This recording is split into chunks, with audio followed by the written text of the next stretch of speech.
Rachel is going to share on step 11. Thanks, Ross. My name's Rachel and I'm an addict. Hi, Rachel.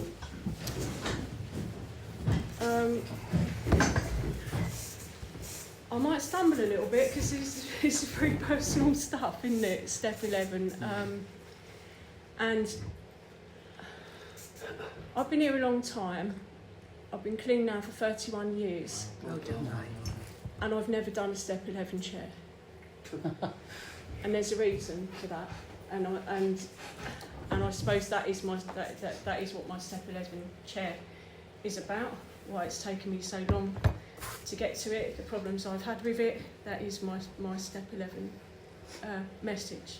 And when Roz asked me to share on step 11, I was just immediately assumed that my version of it's not really applicable, and so my initial reaction is to say no. And then I thought, actually, this story might be a little bit helpful to someone, because stories of struggle often are helpful to people, and particularly in here is what we, it's how we do it, isn't it? So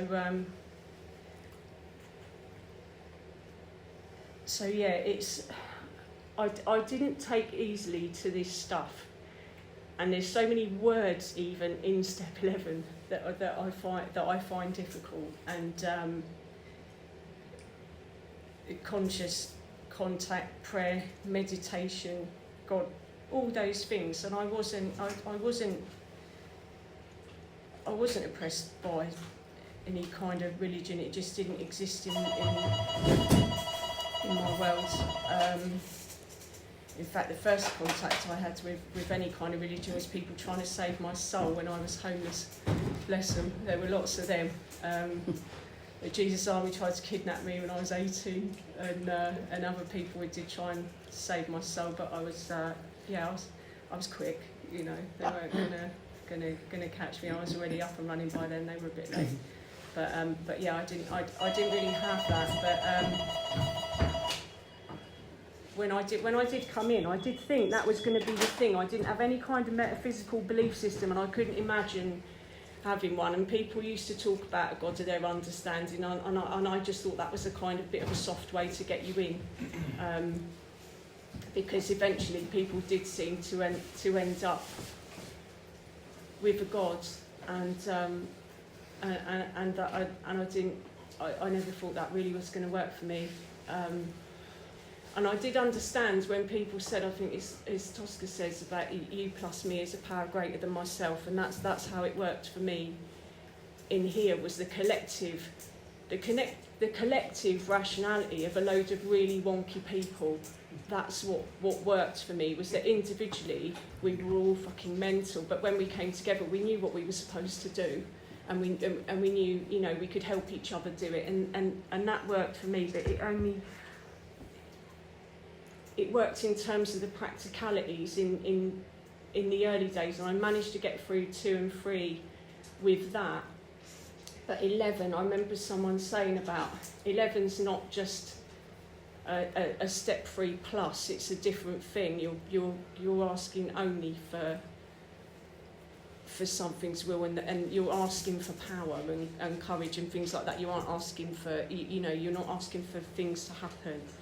And the whole thing with, so I tried, even when I first heard the Serenity Prayer, I had to go and learn it. That was I remember coming, I was using it at my first meeting, and I went away, and at the end when they all stood up and said the prayer, and I thought, you have to go and learn that if you're going to go back. That's the thing you have to say, and I couldn't learn it. It wouldn't go in.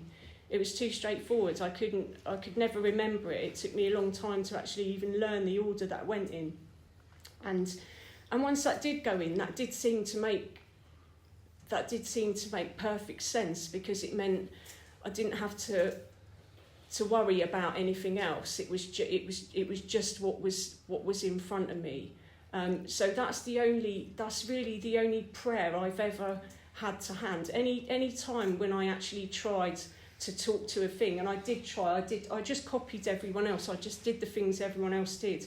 It always felt so inauthentic that I couldn't. I tried it on, but it was like other people's shoes. It never quite fitted, and I tried imagining it in all kinds of forms and non-human forms, and looked at other, looked at other kind of belief systems, but I never really found one that fit comfortably, other than it was a group of people who had my best interest at heart, and I had theirs at heart, and I knew what it felt like to want it for them, but I always struggled with that internally, and it took me 24 years. I was 24 years clean before I got to a place where I actually could meditate. And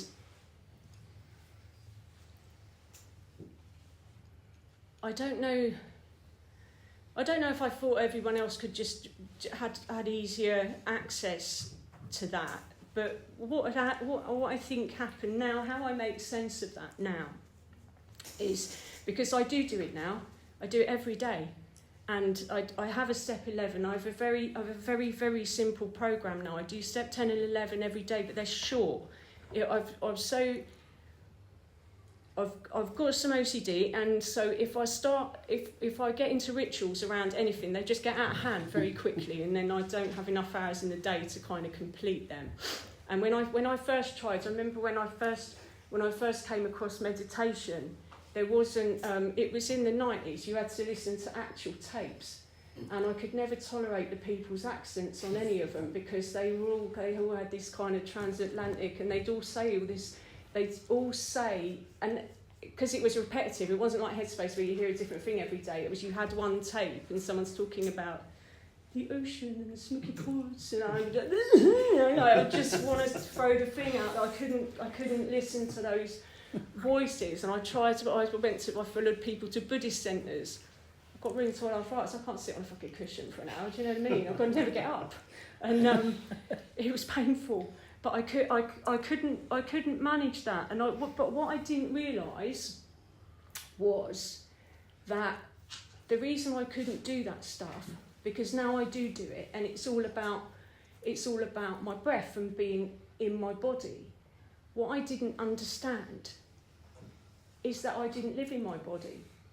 I was so disassociated until 2018 that I didn't occupy my body, and there's reasons for that. Those things that did happen, those things that happened when I was 18 and I was homeless. If you're 18 and you're a girl and you're homeless and you look like you're 15, bad shit will happen to you.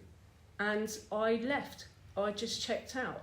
I got raped when I was 18 and I left my body, and a year later than that, I left my mind for a couple of years because I couldn't tolerate it. Drugs actually helped me with that a lot. That's what, I used to be unconscious because I couldn't tolerate what I knew. And I think, when I look at that time now, I think that checking out in the way I did and using in the way I did just to be completely obliterated is what saved me, because everyone else that I was with is dead now. They're all dead. No one survived, and I did. And at the time, I probably looked like I wasn't coping, but actually, that was the mechanism. That was my survival mechanism. That's the survival mechanism that's kept me in here for 30 years. That's what I've got. But the return journey is fucking long. It's not a short thing. Do you know what I mean? I thought when I come in here, stop using drugs, eat breakfast, watch the news, walk your dog, normal fucking life. That's all I had to do. I thought it was so straightforward. I thought the things I had to do to be an adult was so straightforward. What I didn't know was how long all this stuff takes to just the return journey. And it's not all, this isn't all terrible. I know this all sounds terrible, this all sounds really fucking terrible. But it wasn't. I had a great time. I had a great time in early recovery, and I've had a lot of good times in recovery. It hasn't all been terrible, but it's taken me a really long time to move back into my body, and I didn't even know about it. I was in a group. I had to get professional help, and I remember this woman saying to me, she turned around to me and she went, "Could you fucking breathe out? You make me anxious." And I was like, because I was against the wall like a gecko, like waiting for someone to. I was like that all the time, and I spent a lot of time like that in meetings as well. I would come into meetings, and people have seen me in meetings over the years with my head falling off and sitting in a corner or just trying to work through things. And a lot of the time, what would happen was that would be the time when I would stop. That would be the time when I'd get in touch with things. I could have full-blown panic attacks in meetings and no one would know about it. You wouldn't notice. I would just stop breathing and just kind of be at the back and wait for it to pass, and then I'd be all right. And people who knew me very well would be like, "You're all right, you know, you would do it." And I would be all right. I would know I was in a safe place.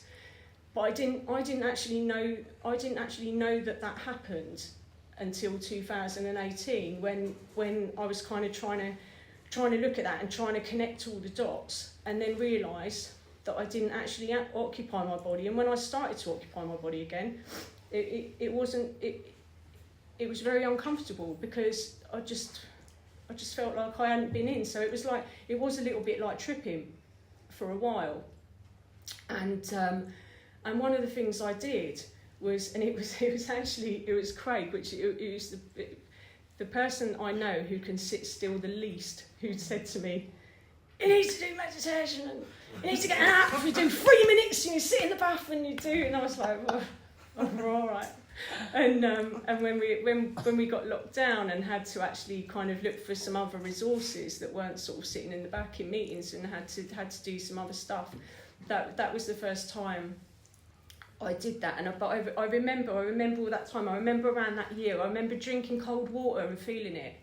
It was like being on acid, and I got an app, because it weren't tapes anymore. There's better tech now. You can watch it on YouTube, and you can get apps, and you can do all that stuff. All that stuff that's just brilliant. That's just so useful that we've got now. And I got an app, and I started doing that, and I started sort of learning how to occupy my body, and I started learning how to breathe, and doing that like a little bit every day.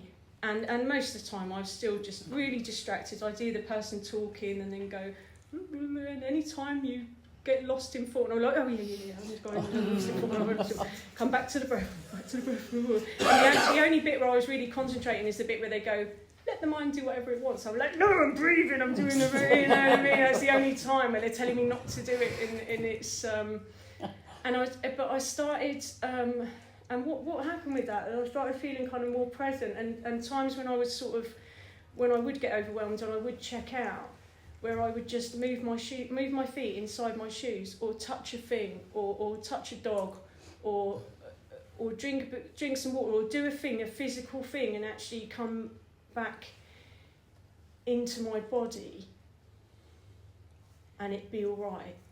And that's all kind of, all that stuff is sort of relatively recent, and it's all really connected with the Step 11, and it's all really connected with joining up where I came from and what's happened, and all this stuff which I thought was, oh, I've done that in Step 4 and it's done, and you just kind of move on, and then fucking 30 years later I'm still working out why I struggle with certain things, and it's no fucking wonder. And if I looked at anyone else, I would understand that.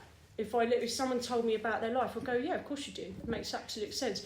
But with me, what I do and what I kind of hear other people doing, where I took over my parenting while I was still a child, I've ended up talking to myself like in a really bullying way. And I'm sure if I'd have had a child while I was a child, I would have also been talking to that child like that. Do you know what I mean? Been like a really sort of punishing parent, and that's all the bit to override. That's all the bit to soften up, and that's all the bit that I think of now as prayer. It's not about asking for things a lot of the time. It's about just trying to tap in to an energy that makes it like, it's all right, you know, like I would for you, if I can do that internally. And I'm still only just learning how to do that, and that's how I think of prayer. And how I think of meditation is just being able to be present around other people without getting overwhelmed by fear or turning it into anger or running away, and just that's how I think of that. So if this is part of the programme that you don't think is for you, then that's my message is for you, because this is part of the programme that I just accepted that I wasn't ever really going to get. I was going to, you know, it was great. I could see, you know, you was all doing really well with it, and that's really good. But I was never quite going to get that. And now I have got that. That step does work in my life. It is my return journey. It is bringing me back to, I feel like this whole process, as we're all in here getting older together, I feel like it's bringing me back to who I would have been, or what, I don't know. I don't even know how to explain that, but it does feel like I'm on my way back somehow.